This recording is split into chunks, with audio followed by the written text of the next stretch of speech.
Nos encontramos hoy en el capítulo 3, comenzando el capítulo 3 de Efesios. Pero antes de entrar al pasaje de hoy, particularmente el versículo 1, quisiera hacer un breve repaso de lo que hemos cubierto hasta el día de hoy. Pablo está escribiendo a los santos, ahí en el capítulo 1, versículo 1, Pablo, apóstol de Cristo, por la voluntad de Dios, a los santos. ¿Quiénes son los santos? Sabemos que los santos en el Nuevo Testamento es una referencia a la iglesia, los redimidos. La iglesia universal, todos los santos, todos los redimidos de Dios a través del mundo, esa es la iglesia de Jesucristo, pero con manifestaciones locales, como en este caso tenemos la iglesia, particularmente, dice Pablo, a los santos que están en Éfeso.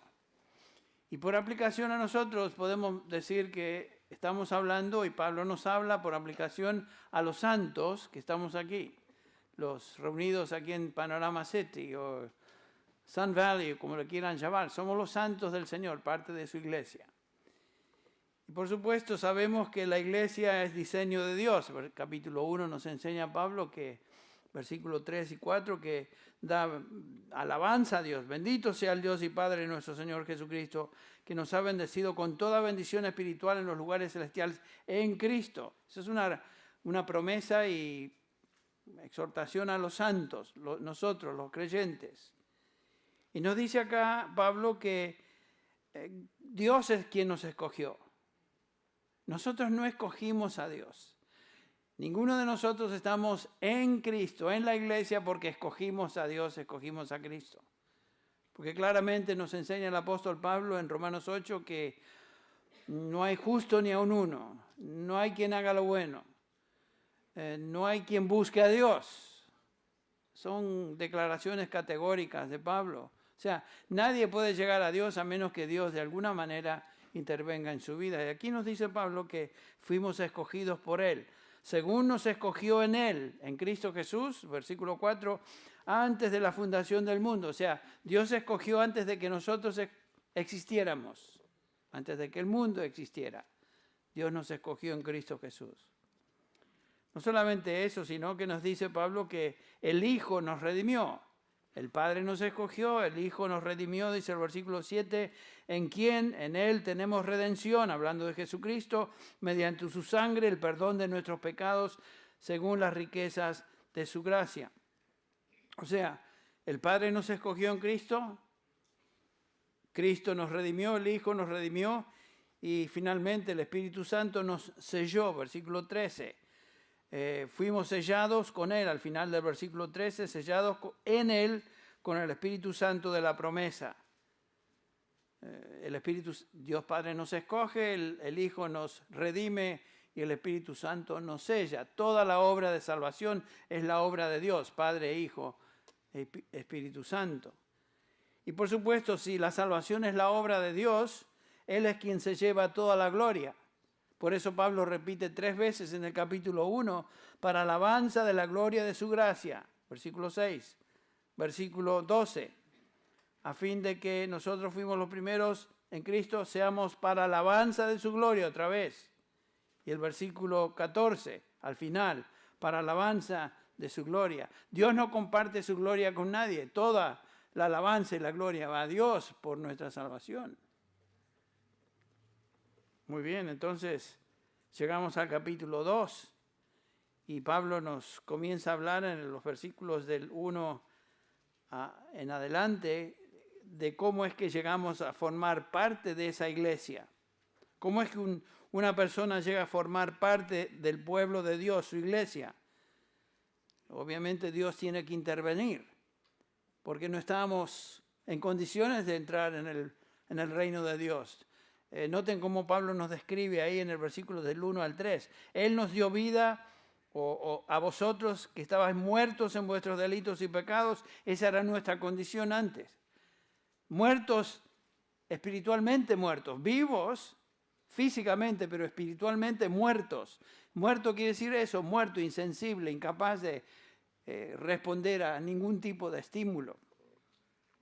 En los cuales anduvisteis en otro tiempo, dice Pablo.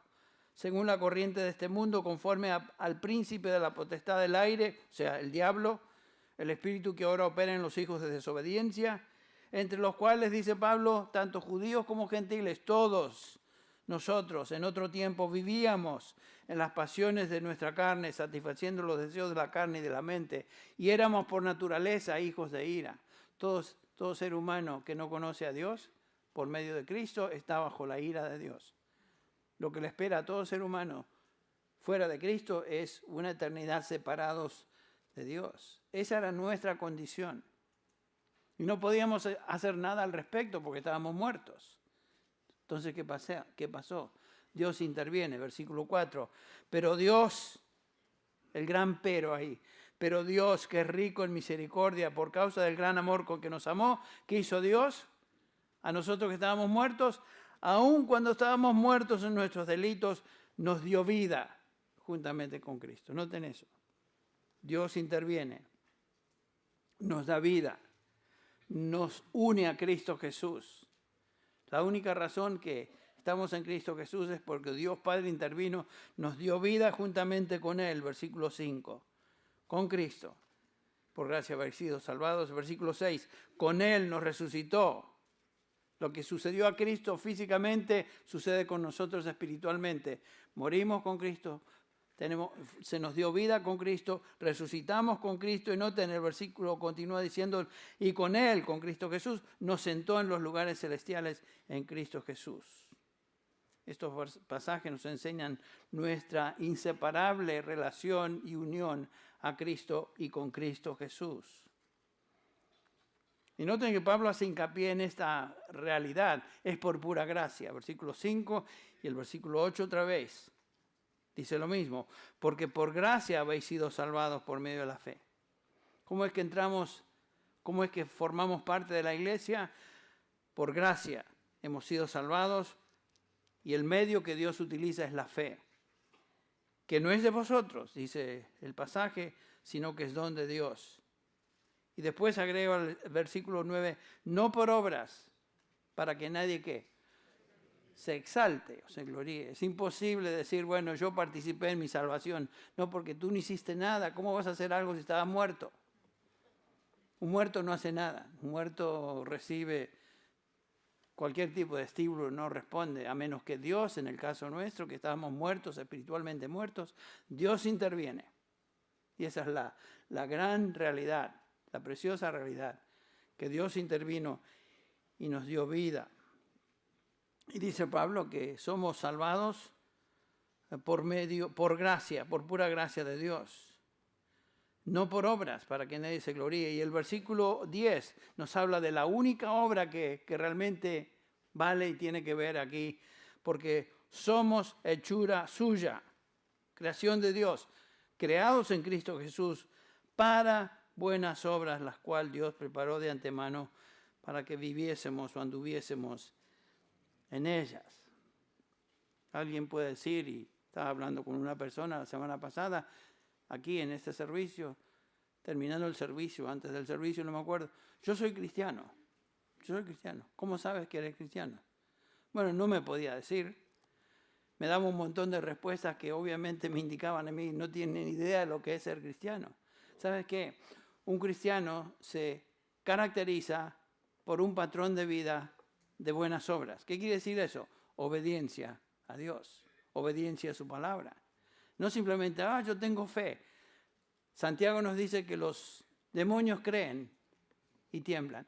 No es cuestión de decir yo creo en Jesús. ¿Saben que todos los demonios creen en Jesús? Todos. Y saben que son todos ortodoxos en su fe. Todos creen en el Evangelio de Jesucristo, pero no son salvos. Porque siempre tienden a sentir intelectual a lo que saben es verdad, pero no es que han sido transformados. O sea, no me vengas a decir que tienes fe en Cristo, que crees en Cristo. Eso no es suficiente si no va acompañada esa fe con una obediencia al Señor. Jesús lo dijo de esta manera: no todo el que me dice Señor, Señor, entrará en el reino de los cielos. Entonces, ¿qué es la diferencia? Sino el que hace la voluntad de mi Padre que está en los cielos. Eso es obediencia, esas son buenas obras. Y Jesús lo hace muy claro. Y Pablo nos enseña eso. Entramos a la iglesia por medio de la fe y es obra de Dios. Y dice el versículo 10, somos hechura suya, creados en Cristo Jesús, ahora sí para buenas obras. Para buenas obras. Los versículos del 11 al fin del capítulo, Pablo habla de la unidad del cuerpo de Cristo, la unidad de judío y gentil como parte del cuerpo de Cristo. La iglesia es la unidad espiritual de judíos y gentiles en Cristo, en la fe, que es algo nuevo en el Nuevo Testamento. Es algo nuevo, algo que no existía en el Antiguo Testamento. Y el capítulo 3 comienza a hablarnos de esto específicamente Pablo, a lo cual él llama un misterio. Un misterio. Así que nos encontramos aquí en el capítulo 3 de Efesios. Finalmente llegamos ahí. Y Pablo continúa la enseñanza acerca de la iglesia, pero bajo el prisma o la figura o imagen de un misterio. Versículo 3. Misterio. No lean ahí la palabra ministerio. Si leemos rápido a veces el pasaje, nos viene a la mente la palabra ministerio. Él va a hablar del ministerio, pero aquí Pablo habla de misterio, el misterio de Cristo, el misterio de la iglesia. ¿Y qué es un misterio en el Nuevo Testamento? No es algo en referencia a algo misterioso, algo extraño, algo raro. Esa no es la idea del misterio en el Nuevo Testamento, sino que se refiere a un secreto divino. Algo que Dios conoce, pero que aún no ha revelado. Por ejemplo, ustedes recuerdan en el pasaje de Deuteronomio 29, versículo 29 también, donde Moisés nos dice que las cosas secretas pertenecen al Señor o pertenecen a Jehová. Mas las cosas reveladas nos pertenecen a nosotros y a nuestros hijos. El Nuevo Testamento revela varios misterios que estaban escondidos en Dios en el Antiguo Testamento y que Él aún no había revelado. Obviamente Dios conoce secretos que nosotros no conocemos. No podemos a veces entender a Dios en todos sus aspectos porque no somos Dios. Si pudiéramos entender a Dios en su totalidad, eso indicaría que somos como Él y no somos como Él. Él es el soberano, el supremo, el creador, Dios de dioses. Nosotros somos simples criaturas hechos por Él. Así que nunca podemos llegar a entender en su totalidad lo que Dios es. Dios nos revela ciertas cosas acerca de Él. Y esas sí las podemos entender, porque están reveladas, pero no por nuestro propio intelecto, sino que Él nos hace ver sus secretos por medio de su Espíritu. El Nuevo Testamento revela varios misterios que el Antiguo Testamento no había revelado, y estos secretos son llamados misterios. Uno de estos misterios que el apóstol Pablo habla, de cual él habla en este pasaje, lo tenemos en el versículo 6. Y es esto. Pablo lo expresa claramente, que es el misterio que los gentiles son coherederos y miembros del mismo cuerpo, hablando de la iglesia de Cristo, participando igualmente de la promesa en Cristo Jesús mediante el Evangelio. O sea, una nueva relación entre judíos y gentiles por medio del Evangelio de Cristo en la iglesia, que es su cuerpo, algo que no existía en el Antiguo Testamento. Algo que no existía en el Antiguo Testamento. Los creyentes del Antiguo Testamento eran todos salvados por la fe, no hay duda de eso.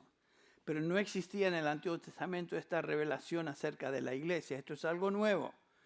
Y la epístola a los Efesios es una explicación detallada del misterio del cuerpo de Cristo, la iglesia. Este misterio es que tanto judíos como gentiles, aquí lo dice Pablo, todos los creyentes, sin importar su raza, su origen, su posición económica o social o género, son uno en Cristo Jesús. La iglesia es un cuerpo compuesto de todos los redimidos alrededor del mundo, judíos o gentiles.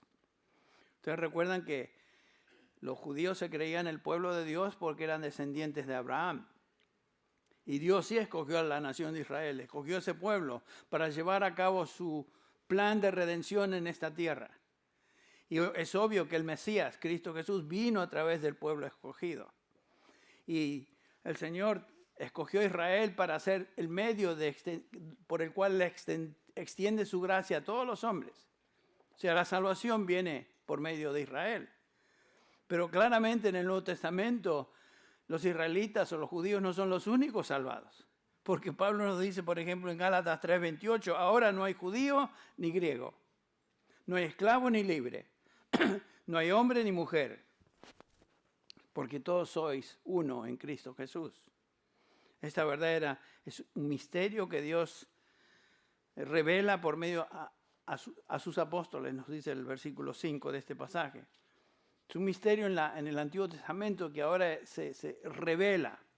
Noten cómo lo dice Pablo en el versículo 5, que en otras generaciones, estaremos estudiando este pasaje en profundidad, pero simplemente mencionando esto, el misterio es que en otras generaciones no se dio a conocer a los hijos de los hombres, como ahora ha sido revelado a sus santos apóstoles y profetas por el Espíritu. El versículo 9 otra vez habla de un misterio, dice, misterio escondido desde los siglos en Dios. Y Pablo escribe esta carta, entre otros propósitos, para hablarnos de este misterio de la iglesia. En el capítulo 1, otra vez, Pablo nos ha enseñado del plan eterno de Dios antes de la fundación del mundo.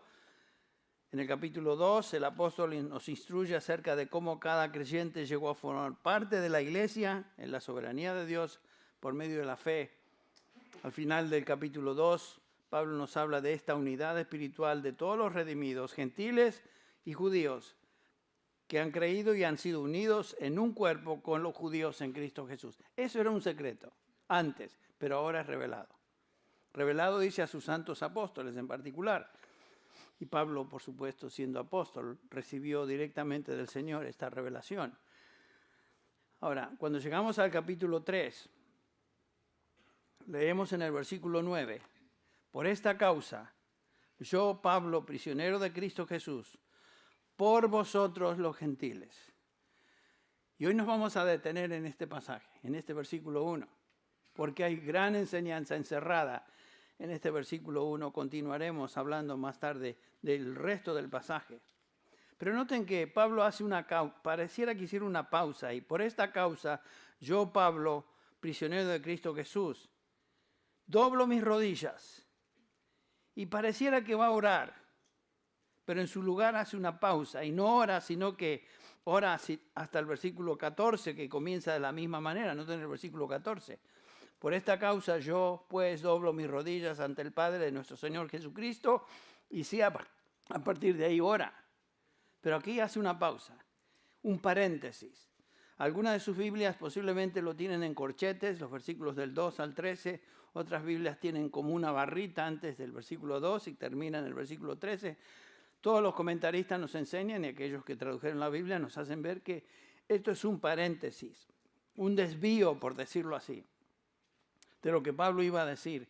Y en su lugar nos da un relato, una explicación de su ministerio, su llamado como apóstol y propósito por el cual él fue llamado. Él continúa con el tema a partir del versículo 14 en adelante. Pero hace una pausa de 12 versículos. Del 2 al 13. La pregunta es ¿por qué? ¿Por qué es que Pablo pausa? ¿Qué causó la interrupción del flujo de su argumento? ¿Qué le movió repentinamente a detenerse y por 12 versículos hablar de su llamado? Él mismo, yo creo, nos da la respuesta en el versículo 13. Noten, lo leemos. Versículo 13. Por lo cual pido que no desmayéis a causa de mis tribulaciones por vosotros, las cuales son por o para vuestra gloria. Este versículo va conectado con el versículo 1, donde Pablo dice, yo, prisionero de Cristo Jesús, por vosotros los gentiles. Estos gentiles, los vosotros, los efesios, ¿qué estaba pasando? Estaban sufriendo. Les dice Pablo, pido que no desmayéis. ¿Por qué estaban desmayando? ¿Por qué de repente Pablo habla de su encarcelamiento? Y los efesios obviamente estaban tristes. Estos creyentes están afligidos, desconcertados, al ver de que Pablo estaba sufriendo en la cárcel por la única razón de predicar el Evangelio. Y se estaban haciendo preguntas, sin duda, pensando, Pablo, quien predicó ese glorioso evangelio que nos trajo salvación en Cristo Jesús, ahora está sufriendo el encarcelamiento. ¿Por qué? ¿Qué acerca de nosotros? Y Pablo sabe eso y les va a enseñar por medio de su ejemplo personal cómo confrontar el desánimo, el sufrimiento en medio de la aflicción. A menudo, como cristianos, nos desconcertamos, titubeamos en nuestra fe cuando estamos sufriendo, ¿no es cierto? Tambaleamos. Es algo común en la experiencia de los creyentes. Y Pablo va a hablar de eso. Estaba consciente de que estos creyentes, los efesios, estaban sufriendo por él. Y por supuesto pensando qué va a pasar con nosotros. No tenía la intención de continuar con el tema del sufrimiento y el cristiano hoy, pero en la providencia de Dios estoy enfrentando un pasaje que me obliga a considerar lo que Pablo está enseñando y lo que él tiene en mente cuando enseña esto, lo cual es como que el Señor está tratando de enseñarnos a nosotros, esta congregación, algo acerca del sufrimiento. Y vamos a continuar con ese tema, aunque no era parte, pero es lo que Pablo aquí toca. Pablo les anima a no tomar la aflicción como motivo de tristeza, como motivo de pena, sino que les mueve a ver todo lo que estaba sufriendo en su vida personal como parte del plan de Dios para él. Y por lo tanto, como el plan de Dios para ellos. Y noten que el versículo 13 les dice, es para vuestra gloria que estoy sufriendo. Noten cómo cambia, qué giro le da el apóstol a esto. No solamente que no debían entristecerse por causa de él, sino que Pablo ahora les dice, deberían gloriarse por ello. Gloriarse por la aflicción que él, Pablo, estaba pasando por ellos, los gentiles. Entonces, la razón de este pequeño paréntesis, bueno, son 12 versículos, de este desvío en el argumento de Pablo, es animar a los creyentes, que es lo que estaremos viendo hoy y la próxima vez. Animar a ellos y por aplicación a nosotros. Pablo nos enseña a través de su ejemplo de cómo enfrentar, cómo responder cristianamente ante la aflicción que a menudo nos embarga, cada uno de nosotros. Y noten cómo él lo hace. ¿Cómo es que les anima? En primer lugar, lo que observamos aquí es el corazón pastoral del apóstol Pablo. Él no está simplemente escribiendo un tratado doctrinal sobre la iglesia. No está dando una plática sobre la iglesia. Pablo no estaba interesado en pláticas. Pablo estaba interesado en el bien espiritual de los creyentes. ¿De qué sirve un tratado doctrinal si no afecta la vida o crecimiento espiritual de aquellos que escuchan eso? Y Pablo estaba interesado en eso. Él escribe esta carta para edificar, para animar a los creyentes. Su interés era el crecimiento de ellos en su fe, su madurez. Esa era su motivación en escribir y enseñar. Esa debe ser la motivación espiritual de toda persona que se para como maestro, como pastor, como siervo para enseñar al pueblo de Dios. El interés debe ser la edificación de los santos, el crecimiento espiritual de los santos. Aquí tenemos 2, 3, 4 pastores y personas que están enseñando dentro de nuestra iglesia en contexto de escuela dominical. Miren, tenemos Sundays in July, varios de nuestros maestros están ahí enseñando. Bueno, ¿por qué enseñan? ¿Para dar una platiquita linda, bonita, un sermoncito para cristianitos? No, están enseñando la palabra de Dios con esta motivación, edificar al cuerpo de Dios. Esa debe ser la motivación, esa era la motivación del apóstol Pablo. Y Pablo ahora enseña acerca del por qué es el sufrimiento en la vida cristiana. ¿Por qué el sufrimiento en el ministerio? Y va a hablar de eso también. Toda la información que tenemos en los versículos del 2 al 13 es un paréntesis donde el apóstol explica más acerca de, ahora sí, el misterio de Cristo. No el ministerio, sino el misterio. La iglesia. Pablo habla de su ministerio, por supuesto, entre tanto. Habla de su llamado, su propósito ministerial para ayudar a estos creyentes y a nosotros a ver que todo lo que nos sucede en nuestra vida es parte del propósito y plan de Dios para sus hijos. Todo, específicamente el sufrimiento. Entonces veamos primero a Pablo como el predicador del misterio que le había sido revelado. Y aquí lo tenemos a Pablo, donde él mismo se identifica como el prisionero por causa de predicar ese misterio. Prisionero de Cristo. Pablo comienza a elaborar la verdad del misterio, presentándose a sí mismo como uno que estaba sufriendo, como prisionero de Cristo. Pablo instruye a estos creyentes y a nosotros por aplicación que su sufrimiento en la cárcel no fue un accidente. No fue un hecho desafortunado y triste en su vida al cual él tenía que resignarse. Esa no es la actitud del apóstol Pablo, sino que era parte del plan glorioso de Dios para su vida, quien le había llamado no solo a salvación y servicio, sino que también le había llamado a sufrir. Y veremos esto en detalle. Ustedes recuerdan cuando Pablo fue llamado ahí en el capítulo 9 de Hechos de los Apóstoles, en camino a Damasco, a capturar cristianos, arrastrarlos a la cárcel, etc.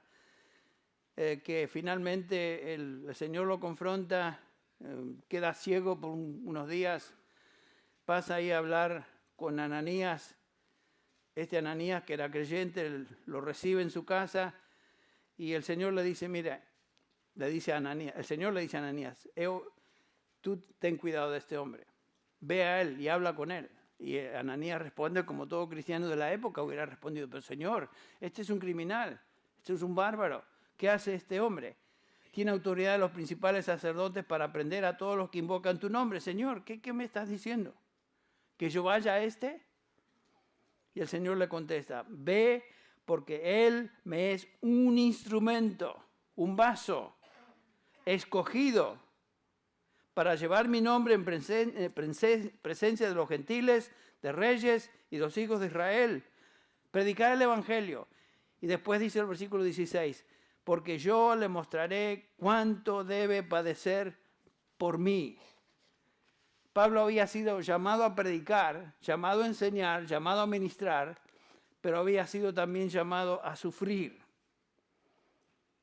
Y saben que todo cristiano ha sido llamado por el Señor con el propósito de ser un testimonio de Cristo, vivir por Cristo, vivir una vida de obediencia a Cristo, pero también ha sido llamado a sufrir. Te estás preguntando por qué estás sufriendo como cristiano. Algunos de ustedes tal vez están sufriendo más a partir de que se vinieron a Cristo que antes. ¿Por qué? Porque es parte del llamado. Cada uno de nosotros, los santos, los redimidos, fuimos llamados a sufrir. Noten cómo Pablo lo expresa en Filipenses 1:29. Filipenses 1:29. Pablo dice, porque a vosotros, y él se dirige a estos creyentes en Filipos, a vosotros os es concedido a causa de Cristo, no solo que creáis en Él, sino también que padezcáis por Él. Ese es parte del llamado. El Señor dijo, en el mundo tendréis aflicción. No temáis, yo he vencido al mundo. Pero si somos creyentes en Cristo Jesús, hemos sido llamados también a sufrir por Él. Noten eso.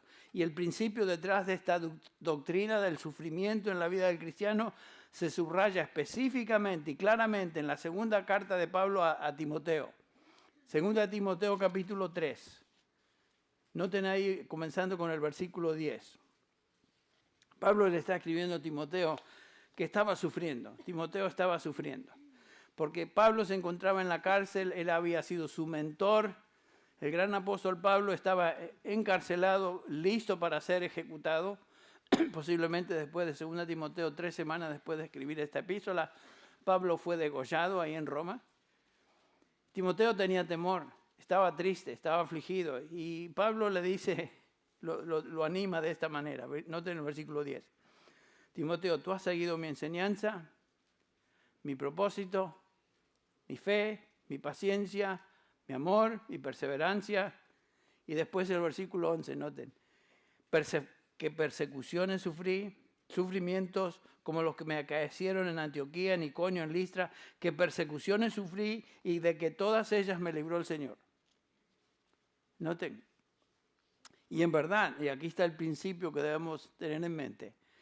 Y en verdad, versículo 12, 2 Timoteo 2, 3, versículo 12, es un texto bíblico que deberíamos tener en nuestra refri pegado, ahí, o en el espejo del baño. Esto debe ser parte de nuestra manera de pensar como creyentes. En verdad, todos los que quieran vivir piadosamente en Cristo Jesús, ¿qué pasa? Serán perseguidos. Ese es el principio detrás del sufrimiento en la vida del cristiano. Todos los que quieran vivir piadosamente sufrirán. ¿Y saben qué? Todo cristiano quiere y desea vivir piadosamente. Somos hechura suya, creados en Cristo Jesús para buenas obras. ¿Qué quiere decir eso? Para vivir en obediencia, para vivir piadosamente. Y todos los que hemos sido llamados por el Señor como cristianos, hemos sido llamados a ser sus testigos de Él y también a sufrir por Él. ¿Saben qué? No hay escape. Ninguno de nosotros nos podemos eximir de esa realidad. Ningún cristiano se exime o puede evitar esta realidad del sufrimiento en su vida. Este principio es el principio más importante en todo el Nuevo Testamento que nosotros debemos aprender cuando pasemos a través de cualquier situación que Dios trae a nuestra vida en términos de sufrimiento, excluyendo uno, el pecado. El pecado. Obviamente, si un cristiano peca, va a sufrir las consecuencias del pecado, sin duda, y va a sufrir por el pecado. Y el Señor a veces tiene que aplicar la vara de disciplina a sus hijos que han pecado y no han confesado su pecado. El Señor al que ama, dice Hebreos 12, al que ama, ¿qué? Disciplina y azota a todo aquel que recibe por hijo. Pero el cristiano, en general, como patrón de vida, vive en obediencia, vive buscando servir al Señor, obedecerle a Él, y por supuesto, dice Pablo, si alguien quiere vivir piadosamente, va a sufrir persecución, va a sufrir aflicción. Esa enseñanza no se limita solo al apóstol Pablo. El Nuevo Testamento y los escritores del Antiguo Testamento nos enseñan eso. Por ejemplo, escuchen las palabras de Pedro, 1 Pedro 4. 1 Pedro 4, versículos 12 al 14. Donde Pedro nos dice a estos creyentes y a nosotros por aplicación, amados, no os sorprendáis del fuego de la prueba que os ha sobrevenido, como si algo extraño os aconteciese. Noten eso. No nos debemos sorprender de la prueba, de la aflicción, como si algo extraño pasase en nuestra vida. El Señor no nos llamó a ser felices. Si hay felicidad, hay paz, hay gozo en el Señor, pero el Señor también nos llamó a sufrir. Qué interesante, ¿no? Yo recuerdo cuando recién me convertí, tenía 15 años, casi 15, que el Señor me transformó. Yo recuerdo haber venido al Señor, confesar mi pecado y el Señor, quien estaba trabajando en mi vida, en mi espíritu, me causó en mí el nuevo nacimiento. Yo recuerdo eso como si fuera ayer. Estaba en Mendoza, en San Martín, Mendoza. Y me acuerdo que yo veía la cordillera de los Andes cubierta en nieve imponente, masa de montañas ahí, la cordillera. Y yo decía, qué increíble, que yo conozco al que hizo esto. Yo me acuerdo de eso. Y qué gozo invadía mi ser. Y qué gozo tenía yo y paz por saber que había sido perdonado. Y yo decía, esto es fenomenal.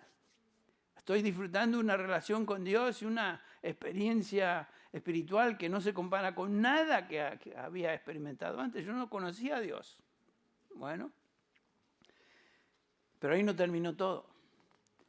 Porque si hubiera conocido a Dios y hubiera estado ahí siempre en la experiencia preciosa y increíble, incomparable de gozo y paz con el Señor tenía lecciones para mí que no podían aprenderse en ese momento tenía que pasar por tribulación y tal vez semanas de gozo increíble y paz tremenda fueron interrumpidas con una serie de situaciones que obviamente eran mandadas por el Señor a mi vida en términos de aflicción, sufrimiento. Y no se acabó todo, sigo en ese proceso. Voy a cumplir 72 años en unas semanas, en agosto. Agosto 19, los que se quieran anotar ahí para que recuerden. 72 años de estar en Cristo Jesús, desde los 15 años hasta este momento. Y la vida cristiana ha sido una combinación de momentos de tremendo gozo y gratitud y paz, etcétera, etcétera, pero también una serie de situaciones difíciles. Y eso es lo que el Señor tiene para cada uno de nosotros. Todo aquel que quiera vivir piadosamente, dice Pablo, sufrirá ¿qué? Aflicción. Todo hijo de Dios va a sufrir aflicción y por eso Pedro puede decir, no os sorprendáis del fuego de la prueba que os ha sobrevenido. Si sois vituperados por el nombre de Cristo, sois bienaventurados. Porque el glorioso Espíritu de Dios reposa sobre vosotros. ¿Ven eso? Ciertamente de parte de ellos Él es blasfemado, pero de vosotros es glorificado. ¿Estamos en medio de una prueba? ¿Pasando por una situación difícil? ¿Estamos siendo afligidos? Pedro dice, no te sorprendas del fuego de la prueba que ha venido sobre tu vida. No te sorprendas. Es parte del plan de Dios para ti. Santiago enseña lo mismo. Cuando estudiamos Santiago, la epístola de Santiago, capítulo 1, versículo 2, ¿recuerdan? Dice Santiago, hermanos míos, tened por sumo gozo cuando os halléis en diversas pruebas. Santiago va un paso más allá. No simplemente que no nos sorprendamos, sino que tengamos esa prueba como un motivo de gozo, supremo gozo. Porque la prueba de vuestra fe produce ¿qué? Paciencia, o sea, perseverancia. En otras palabras, ser cristiano, servir al Señor, conlleva sufrimiento. No podemos evitarlo. Y sin duda Pablo, cuando escribe estas palabras en Efesios 3, estaba pensando en eso cuando escribe a los creyentes ahí en Éfeso. Están sufriendo, estaban perplejos, estaban tristes, porque Pablo estaba sufriendo. El gran apóstol, quien había sido llamado a predicar, había sido tomado de ellos y ahora puesto en la cárcel. Qué tristeza. Y eso les afligió y Pablo les dice que este sufrimiento que él estaba experimentando no era un accidente, ni él se sentía víctima de sus circunstancias. No, Pablo miraba, razonaba su situación en la cárcel como parte íntegra de ser siervo de Jesucristo. Por eso él podía decir, yo soy prisionero de Cristo. Soy prisionero de Cristo. Cristo le había llamado a predicar el Evangelio, como vimos, y llamado a sufrir. Y por lo tanto lo que estoy sufriendo es porque Cristo me trajo aquí. No es que Nerón me puso aquí, no es que el imperio me puso aquí, sino que Cristo me trajo. Soy prisionero no de Roma, sino de Jesucristo. Y Pablo era un prisionero, como vimos, perdón, hermanos, por causa de la verdad que estaba predicando. Lo que le llevó a la cárcel fue el hecho de que él predicaba que los judíos y gentiles eran uno en Cristo. Eso en particular provocó la gran persecución de los judíos para con él. Ustedes recuerdan, antes de ser arrestado, era Saulo de Tarso. Era un hombre que no conocía a Cristo, era un judío nacionalista, ultraconservador, fariseo de fariseos, como él se llamaba. Miembro del Sanedrín, el consejo gobernante religioso de la nación de Israel. Era un judío celoso de su religión, perseguidor de cristianos cuya misión en la vida era destruir a Cristo y todo lo que tenga que ver con Cristo. Y noten que Lucas nos dice en Hechos 8:3 que Saulo hacía estragos en la iglesia, entrando de casa en casa, arrastrando a hombres y mujeres, los echaba en la cárcel. He was a bad boy, to say the least, ¿no es cierto? O sea, su misión era destruir cristianos, sea como sea. Era un mal tipo, era un mal tío, y por lo tanto le tenían temor. De repente en camino a Damasco el Señor lo confronta, se le aparece, se convierte al Evangelio, es llamado a servir al Señor y por supuesto su vida cambió. De ser un defensor fanático del judaísmo, ahora se convierte en el proclamador más celoso, más importante en la vida, en la historia de la iglesia. ¿Qué cambio? El Señor hizo eso. Por gracia, no por sus obras. Por eso Él puede decir, somos salvos no por obras, sino por fe y por pura, sola y exclusiva gracia. Porque si yo tuviera que demostrar obras, ¿qué obras tenía? He was a bad guy. No tenía obras. Ahora, lo que le ganó la antipatía de los judíos, su reputación entre los judíos era el hecho de que él era judío de judíos, y sin embargo ahora predica un evangelio que incorporaba a los gentiles. ¿Qué es eso? Para los judíos, incorporar a los gentiles como el pueblo de Dios era anatema, era inconcebible, imposible. Eran perros. Hasta el día de hoy los judíos piensan en los gentiles como perros. No es una posición muy halagadora si somos gentiles. Y, por supuesto, el resto del mundo piensa en ellos como lo peor también. O sea, existe esta constante lucha entre judíos y gentiles y continúa. Bueno, en Cristo todo cambia. En la iglesia todo cambia. Este es un misterio, es algo nuevo. Los judíos no podían tolerar esa enseñanza. Y en la primera oportunidad que tuvieron, inventaron una acusación para destruirlo. Y el libro de Hechos nos habla de eso. Todo el capítulo 21 de Hechos, hasta el final del capítulo, ahí por ejemplo en el 36, la multitud judía decía, ¡que muera, que muera, que muera! Trataron de, y si no hubiera sido porque fue rescatado por un comandante romano y su grupo de soldados, y lo hubieran ejecutado ahí. Pablo sufrió persecución. ¿Por causa de qué? Por causa de predicar que el Evangelio de Jesucristo incluía judíos y gentiles. Podemos notar entonces por qué él escribe el capítulo 3 de Efesios, teniendo eso como trasfondo. Dice el versículo 1, Efesios 3, por esta causa yo, Pablo, ahora prisionero de Cristo, por causa o por amor de vosotros los gentiles. Esa frase ahora no tiene sentido. Pues claro, miren todo lo que sufrió, y había estado en la cárcel ya por 5 años cuando él escribe esta carta. Todo lo que sufrió por esto y sin embargo dice, lo hago por amor a vosotros los gentiles. Antes yo odiaba al pueblo de Dios, ahora amo al pueblo de Dios, que incluye tanto a judíos como gentiles. Ese es el misterio del Evangelio. El resto de los capítulos de Hechos son una narración de cómo Pablo tuvo que enfrentarse al Sanedrín, ustedes recuerdan, explicar su conversión, luego presentar su defensa ante el gobernador Félix, luego a Festo, luego al rey Agripa. Y si Pablo no hubiera apelado a Roma, al César, ¿se acuerdan ustedes? Él hubiera sido liberado, pero no, fue llamado a Roma porque él apeló a César. Bueno, y estaba esperando en custodia su veredicto final. Pero lo que quiero que veamos, y estoy tratando de resumir porque se nos está yendo el tiempo, que todo lo que sucedió en la vida de Pablo fue por predicar el Evangelio que incluía a gentiles y judíos.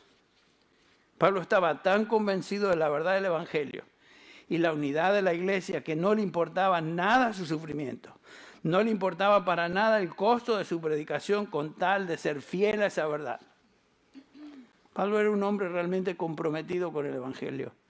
Esto le costó hasta ese momento un encarcelamiento de 5 años y todos los sufrimientos que él menciona. Pero noten algo. Ante este sufrimiento, Pablo en ningún momento se queja, se hace la víctima o expresa algo negativo o trata de que otros le hagan sentir bien. Lo que vemos aquí es un tono triunfal. Un tono triunfal en medio de la aflicción, y noten el versículo 13 otra vez, 3:13 de Efesios, por lo cual pido que no desmayéis por causa de mis tribulaciones, por vosotros, las cuales son para vuestra gloria. Un tono victorioso ahí, un tono jubiloso. El apóstol es similar a lo que escribe aquí Pablo, es similar a lo que él escribe en Filipenses, capítulo 1, versículo 12. Y recuerden que cuando Pablo escribe Efesios y escribe Filipenses y escribe Colosenses, está escribiendo del mismo contexto. En Roma, prisionero de Nerón, prisionero del imperio. Y noten lo que dice en Filipenses 1:12. Quiero que sepáis, hermanos, que las cosas que me han sucedido han redundado más bien para el progreso del Evangelio. De tal manera que mis prisiones se han hecho patentes en Cristo en todo el pretorio y todos los demás, y la mayoría de los hermanos, cobrando ánimo en el Señor por mis prisiones, se atreven mucho más ahora a hablar de la palabra sin temor. Otra vez, triunfo. Yo no soy víctima. Yo no soy víctima de Roma, no soy víctima de nadie. Soy prisionero de Jesucristo. Y estoy aquí porque Cristo me puso en este lugar. Qué tremenda realidad, cuánto podemos aprender del ejemplo del apóstol. Porque ha sido encarcelado, Pablo dice, estoy aquí porque soy prisionero de Cristo. Él no se refiere a su condición como prisionero de Roma, sino de Cristo. Él no era prisionero de Nerón, no era de Roma, era de Cristo. Él no se consideraba prisionero del César, sino de Jesucristo. Él era sobre todas las cosas un ministro de Jesucristo, un esclavo de Cristo, un siervo de Cristo. Cristo le había llamado a predicar y por lo tanto él era prisionero porque Cristo le tenía ahí. Estoy sufriendo por Cristo, no por ninguna otra cosa, sino por ser siervo del Señor Jesucristo. Y aquí tenemos un principio muy importante. Pablo no miraba las circunstancias que le rodeaban como algo importante en sí, sino que Pablo miraba más allá de sus circunstancias. Sus circunstancias eran humanamente malas, ¿no es cierto? Negativas, tristes, encadenado a guardias romanos 24 horas. Sin comodidades, sufriendo frío sin duda, sufriendo dolores, porque estar atado con cadenas me imagino que no debe ser muy placentero. Ustedes lo pueden imaginar. Pero Pablo no miraba sus circunstancias como algo importante. Y esto nos enseña a nosotros de tener una perspectiva divina en todo lo que nos sucede. Nada de lo que nos sucede a nosotros es por accidente. Es porque Dios de alguna manera se ha olvidado de nosotros, sino que nos tiene en ese lugar para enseñarnos. Pablo vivía confiado en lo que él predicaba, que todas las cosas ayudan a bien para los que aman a Dios, para los que conforme a su propósito son llamados. Otra vez Filipenses 1:12, las circunstancias en que me he visto han redundado y redundan en el mayor progreso del Evangelio. Pablo estaba convencido que su sufrimiento era para el bien de otros, por eso se regocijaba en medio de la aflicción. Y Pablo dice, ¿se acuerdan el pasaje que leímos en Colosenses? Ahora me alegro de mis sufrimientos, versículo 24, Colosenses 1:24. Ahora me alegro de mis sufrimientos por vosotros. Y él está escribiendo desde la cárcel. Y en mi carne, completando lo que falta de las aflicciones de Cristo, hago mi parte por su cuerpo, que es la iglesia, de la cual fui hecho ministro conforme a la administración de Dios que me fue dada para beneficio vuestro. Ahí está, otra vez. A fin de llevar a cabo la predicación de la palabra de Dios. Todo lo que hago es por Cristo, para beneficios de otros. Pablo sabía que los problemas que habían venido sobre su vida eran parte del plan de Dios para su vida como su siervo. Eran por causa de la predicación de este misterio que judíos y gentiles son parte ahora de la iglesia. Lo importante es que él era siervo de Jesucristo y obediente a Cristo. Todo lo que Pablo era y hacía era por Cristo Jesús, era por él. Por eso él podía decir, porque para mí el vivir es ¿qué? Es Cristo. Y el morir ¿qué? Es ganancia. Lo peor que pueden hacer estos tipos es matarme. Eso es ganancia. Todo lo que hago, todo lo que vivo, todo lo que experimento es por Cristo Jesús. Qué Tremenda lección para nosotros. Dios permite y controla el sufrimiento en la vida de sus hijos para traer beneficios espirituales a ellos y a otros hoy y hasta la eternidad. Es lo que estamos viendo en el apóstol Pablo. ¿Qué acerca de tu aflicción que estás pasando hoy? Sin duda estás pasando por aflicción, porque como hemos visto, Jesucristo prometió aflicción y ninguno de nosotros escapa. En el mundo tendréis aflicción, mas confía, yo he vencido al mundo. Te pregunto, ¿qué acerca de tu aflicción? No importa qué tipo de aflicción. ¿Crees tú la Escritura? ¿Crees la palabra de Dios? Entonces debes creer lo que Pablo nos dice en Filipenses 2:29. Porque a vosotros se os ha concedido por causa de Cristo, no solo que creáis en Él, sino que ¿qué? Que sufráis, padezcáis por Él. La pregunta es, ¿creemos esto? Y aún más importante, ¿confiamos en esta verdad? ¿Nos estamos gloriando en esta realidad? ¿Somos agradecidos por todo lo que viene a nuestra vida? Veamos a Pablo, su testimonio, su sufrimiento. ¿Podemos ahora entender lo que él enseña? Podemos decir con el apóstol Pablo, estoy pasando por sufrimiento, estoy sufriendo, pero mi sufrimiento es porque Cristo me ha colocado en este lugar, en este día, en esta posición. Ahora donde me encuentro es de Él, viene de Él. La próxima vez estaremos viendo lo que Pablo enseña acerca de su llamado y cómo esto es relacionado a lo que él estaba experimentando. No tenía la intención de continuar con el tema del sufrimiento, pero no lo podía evitar porque se encuentra aquí enfrente nuestro. Nos está mirando en este pasaje y no podemos evitarlo. Que el Señor use su palabra para animarnos y bendecirnos. Gracias a Dios por todo lo que Él envía a nuestra vida. Vamos a terminar con una palabra de oración. Padre, te damos gracias por esta mañana, una vez más, por el testimonio del apóstol Pablo. Qué tremendo aliento es para nosotros, Señor, ver a este hombre que estaba sufriendo de una manera singular. ¿Cómo lo transformaste de ser un enemigo tuyo a ser el mayor proclamador y mejor proclamador del Evangelio?